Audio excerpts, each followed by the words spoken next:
Saudara-saudari terkasih di dalam Tuhan Yesus Kristus, semoga kita semua dalam keadaan sehat bersama keluarga.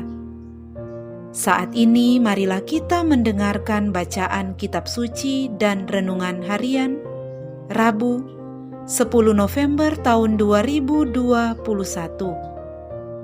Marilah berdoa. Dalam nama Bapa dan Putra dan Roh Kudus. Amin. Allah Bapa yang penuh kasih, pada saat ini kami akan membaca dan merenungkan firman-Mu. Kami mohon, bukalah hati kami, agar kami dapat hidup seturut dengan firman-Mu. Demi Kristus Tuhan dan pengantara kami. Amin. Bacaan pertama. Bacaan dari Kitab Kebijaksanaan. Hai para raja yang memerintah orang banyak dan bermegah karena banyaknya rakyatmu, condongkanlah telingamu. Sebab Tuhanlah yang memberi kalian kekuasaan, dan dari Tuhan yang maha tinggilah asal pemerintahan. Ia akan memeriksa segala pekerjaanmu serta menyelami rencanamu. Sebab sebenarnya kalian hanyalah abdi kerajaannya. Maka kalau kalian tidak memerintah dengan tepat, tidak pula menepati hukum, atau tidak berlaku menurut kehendak Allah, Ia akan mendatangi kalian dengan dahsyat dan cepat. Pengadilan yang tak terelakkan akan menimpa para pembesar.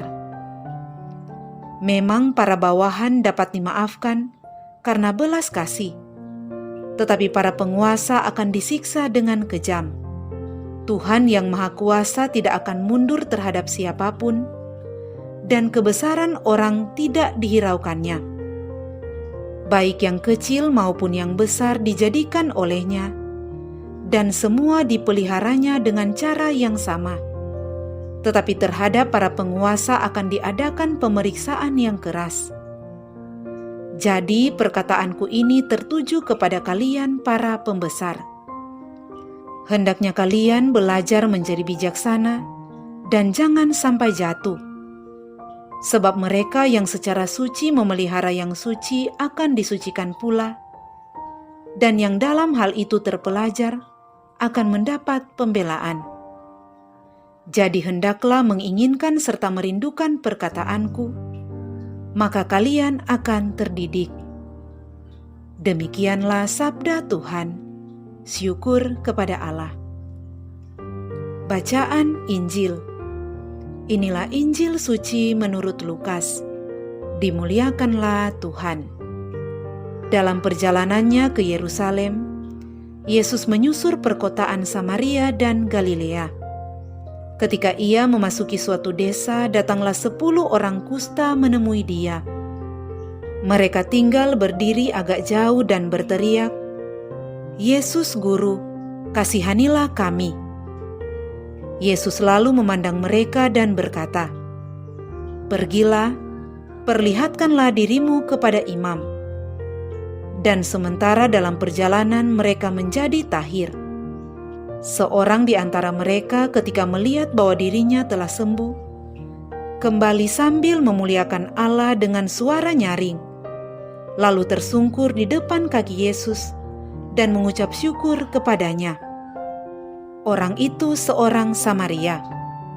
Lalu Yesus berkata, "Bukankah ke-10 orang tadi semuanya telah menjadi tahir? Di manakah yang 9 orang tadi? Tidak adakah di antara mereka yang kembali untuk memuliakan Allah selain orang asing ini?" Lalu ia berkata kepada orang itu, "Berdirilah dan pergilah. Berdirilah dan pergilah. Imanmu telah menyelamatkan dikau." Demikianlah sabda Tuhan. Terpujilah Kristus. Saudara-saudari terkasih di dalam Tuhan Yesus Kristus, renungan kita di saat ini diberi judul Senantiasa Mengucap Syukur. Saudara-saudari terkasih, orang tua berkali-kali mengajari anaknya yang masih kecil untuk mengatakan terima kasih saat menerima sesuatu. Ketika sang anak menerima sesuatu dari orang lain dan diam saja, orang tua akan berkata, "Ayo, bilang apa?" Lalu anak kecil itu mengatakan, "Terima kasih." Saudara-saudari terkasih, betapa pentingnya mengucapkan kata terima kasih saat kita menerima sesuatu dari orang lain. Sejak kecil kita sudah diajarkan untuk merespon pemberian dengan ucapan terima kasih. Namun tidak bisa dipungkiri, setelah dewasa ada banyak di antara kita yang sudah jarang, bahkan melupakan pengajaran atau pendidikan dari orang tua untuk berterima kasih. Sikap hidup atau perilaku berterima kasih atau mengucap syukur memang harus dilatih, dibiasakan, dan dipraktekkan, sehingga tidak hanya cukup tahu berterima kasih, namun dapat melakukannya. Saudara-saudari terkasih, dalam Injil hari ini Tuhan Yesus mempertanyakan 9 orang kusta yang telah Ia sembuhkan dari sakit kusta, tetapi tidak kembali kepadanya, dan hanya 1 orang saja yang kembali untuk bersujud dan bersyukur kepadanya. Mungkin kita seperti 9 orang kusta itu yang sering lupa untuk berterima kasih atas berbagai berkat yang telah Tuhan berikan kepada kita setiap hari.